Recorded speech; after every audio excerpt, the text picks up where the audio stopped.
իրականացրել, բայց ամենակարևորը եւ որպես լրատվամիջոց ես կուզենայի որ դուք տեղեկանաք եւ նաեւ մեր հանրությանը տեղեկացնեք իրենց գործունեության արդյունքում ես հիմա մանրամասները չեմ կարող ներկայացնել, որովհետեւ պարտավորվածություն ունեմ նախաքննական գաղտնիք չհրապարակելու քննչական կոմիտեի գործունեության արդյունքում արդեն դադարեցվել է 7 AM կայքի գործունեությունը։ Դա տեխնիկական պրոցեդուրայի հետ էր կապված, բայց իրենց գործունեության արդյունքում փաստացի մեծ լսարան ունեցող կայքը, որը քարոզչության այս փուլում շատ կարևոր նշանակություն ունի, դադարեցրել է իր գործունեությունը։ Ձեր տնից ինչ թղթեր էին նայում, ինչն էր հետաքրքրության առարկան։ Կոնկրետ թե ինչ-որ այդ շինծու մեղադրանքի հետ կապված կա, դրա հետ կապված ինչ-որ բաներ են փնտրում, բնականաբար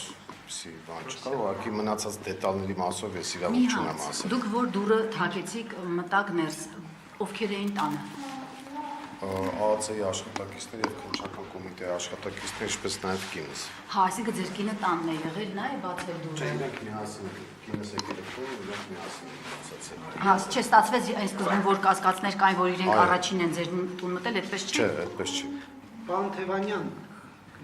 Պարոն Թևանյան, դուք որևէ առնչություն ունեցել եք Ռոսիա Կովկաս այդ կենտրոնի հետ, թե ոչ։ Որևէ առնչություն Չեք էլ ճանաչում ղեկավարին որևէ տեղ։ Ես տեղյակ չեմ, թե ով է ղեկավարում այդ կայքը։ Եվ կայք չի, հետազոտական կենտրոնի հետ է չեմ սխալվում։ Չունեմ։ Այդտեղ դե ասում են դուք տեղեկություն եք տվել գումարի դիմաց եւ այլն։ Դե այդ անհետեցությունները անցնենք առաջ։ Դե Եվ կներեք, ձեր հայտարարագրում էլ տեսնում ենք, որ դուք $100,000 եք այս տարի հայտարարագրել, 100,000-ից ավելի եվրո, 19 միլիոն դրամ գումարներ եք ասում։ դա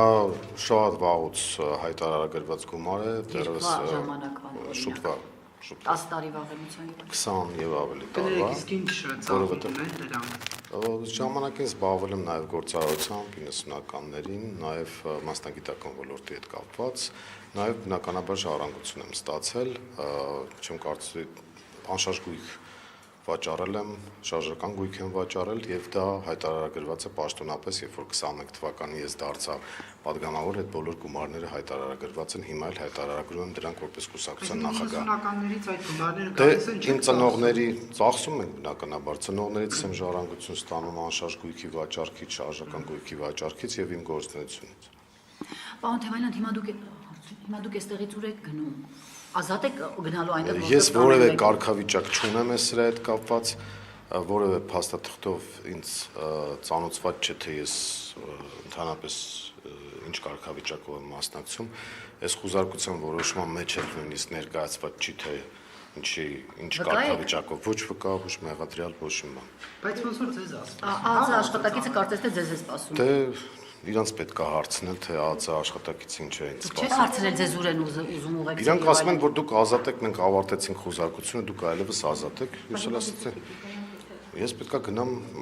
օրինակ, ձեր հետ միասին թե կուզենաք, պատրաստվում եմ կամ ԱԱՑ գնալ կամ քննչական կոմիտե, գնամ ասեմ, մի հատ հրապարակ եք, դուք ինչ-որ մեղադրանքներ եք հնչեցրել, որևէ ապացուցողական բազա չկա, որևէ հիմնավորում չկա, այդպես մերկապարանոց հայտարարություն, գնանք ասենք մի հատ հրապարակ եք, մենք էլ տեղեկանանք։ Կարծում եմ ձեզ էլ հետաքրքիր կլինի, միասին գնանք։ Հիմա գնում եք քննչական թե ԱԱՑ։ Կարելի է քննչական գնալ, որովհետև քննող խումբի իրենք են։ Հանդերձ հետները ճիշտ եմ հասկանում։ Չէ, ես իրանց հետ չեմ գնում։ Հիմա իրանք սպասում են, որ ավտոտնակի զննություն իրականացնեն։ Դուք ներկա եք լինելու։ Կարծում եմ չէ,